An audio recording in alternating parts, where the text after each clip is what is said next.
Урматтуу жыйындын катышуучулары, өткөндөгү төгөрөк столдон кийинки бүгүнкү экинчи баскычыбыз мына ошондо айттык эле, чар жайыт болбой бир конкреттүү маселени талапты койсок, ошонун тегерегинде баарыбыз күч жыйнасак дегендей.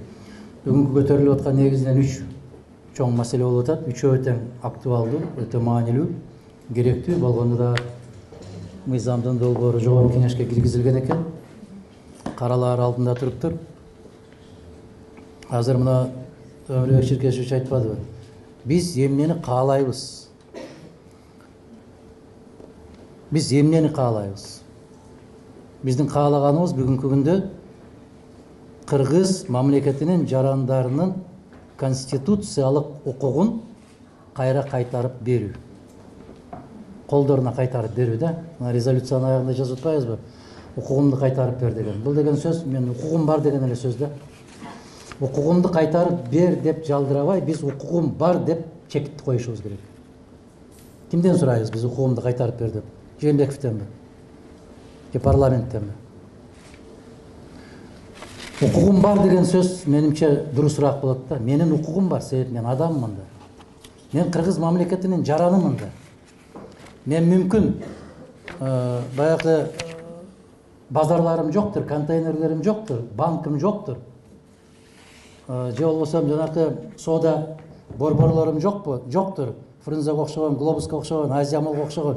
Бирок мен адаммын да. Анда конституцияга жазып койгула. Соода борбору бар киши момундай тепкичте болот, соода борбору жок кишилер мондай тепкичте болот дегендей. Биз конкреттүү койгон болсок, менин укугум бар деген ачык кыйкырык чыгат ушул жерде.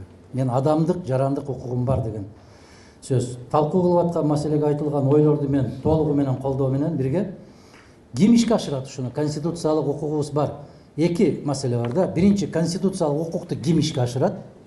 Экинчиден, кыргыз жарандары садаган кетейиндер өзүңөр ошол конституциялык укукту колдонгонго макулсуңарбы?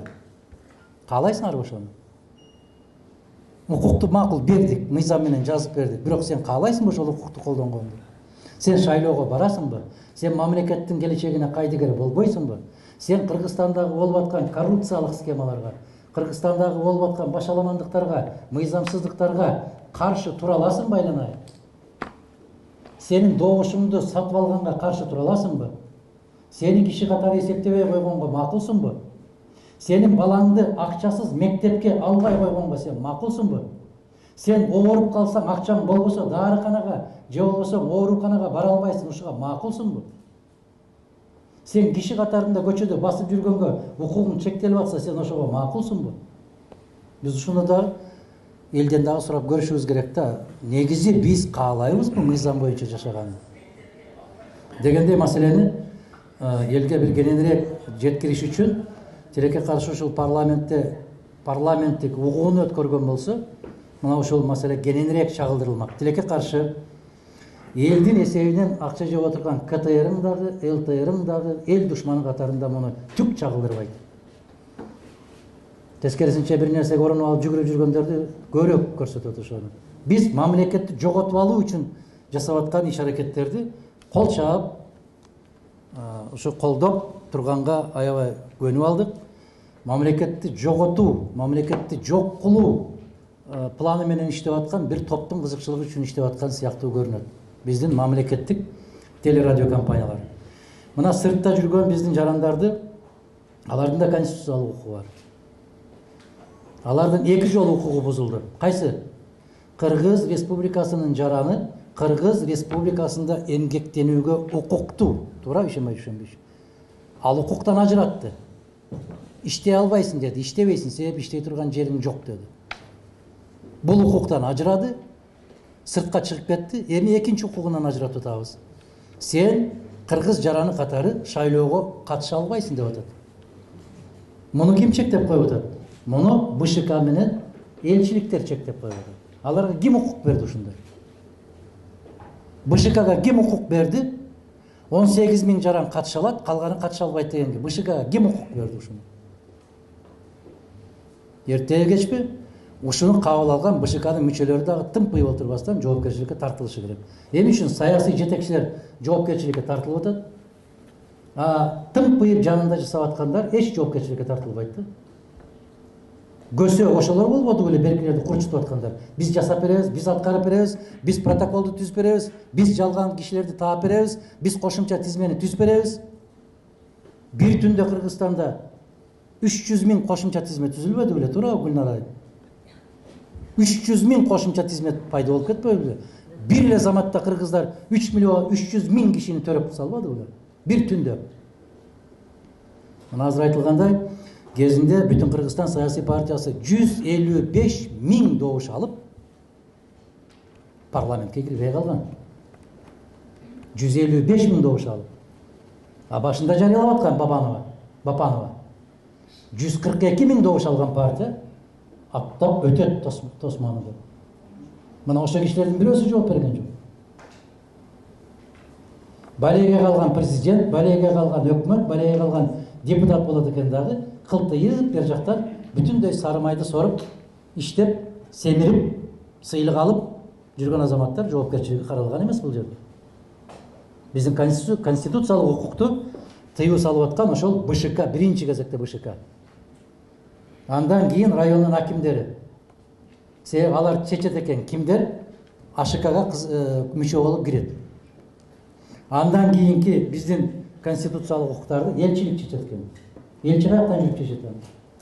Эгерде биз азыр баягы консулдук каттоодон электрондук каттоого уруксат берип койдук деп элдин көңүлүн тынчтандырган менен консулдук каттоо боюнча, реалдуу электрондук каттоо боюнча биздин жарандардын укугу жок да аларда. Кантип өтөт алар? Кайсы тизмеге өтөт? Кантип кирет ал жака?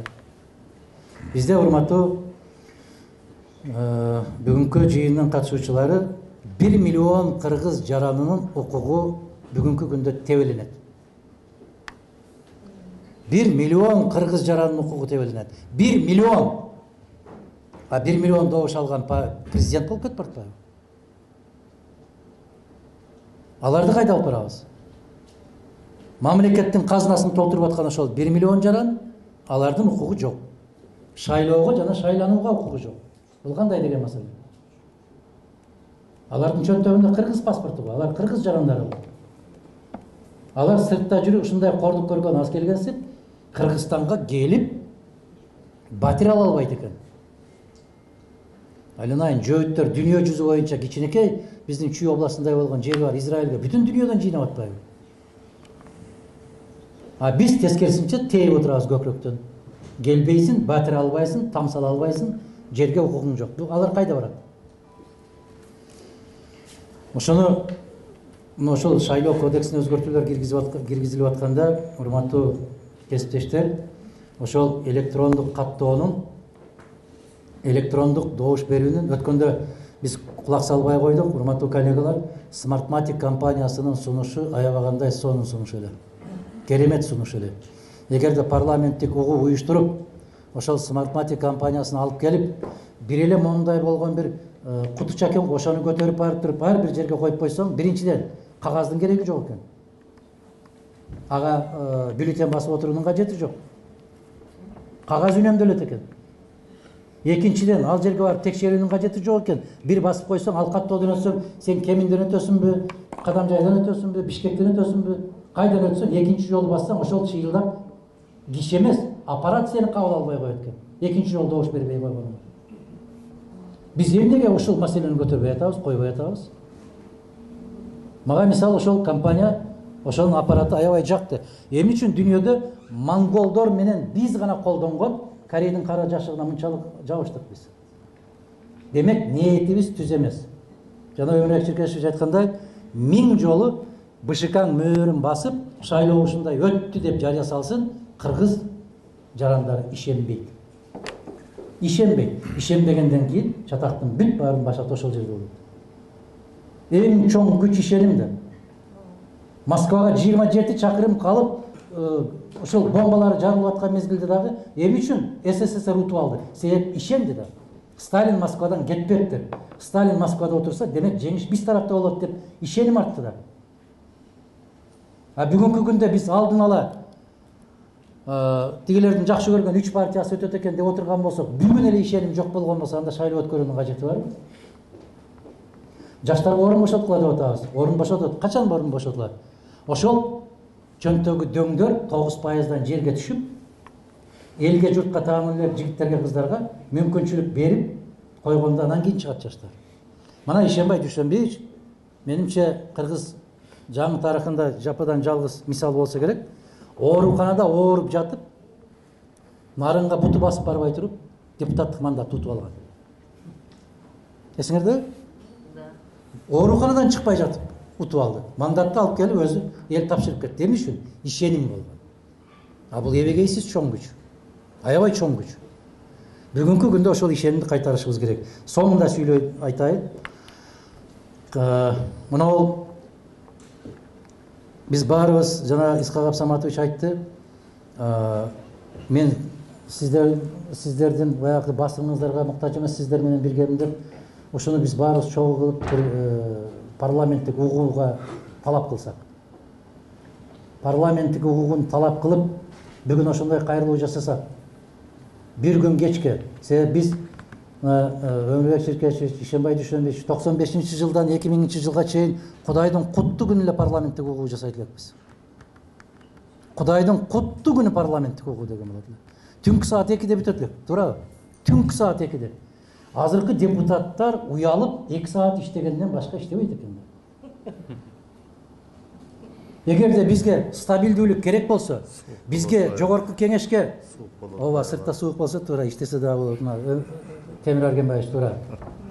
Уялбай эле бир күн парламенттик укугун жасайлычы.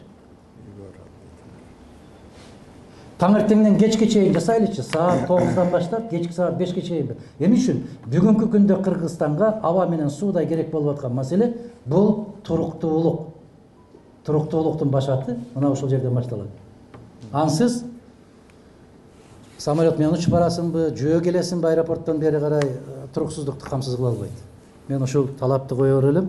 Мына резолюциянын аягында дагы бир жолу карап көрүп, жанагы айтылган сөздөргө менимче редакциялык комиссия түзүшүбүз керек дагы аягында, ошону кабыл алсак. Рахмат.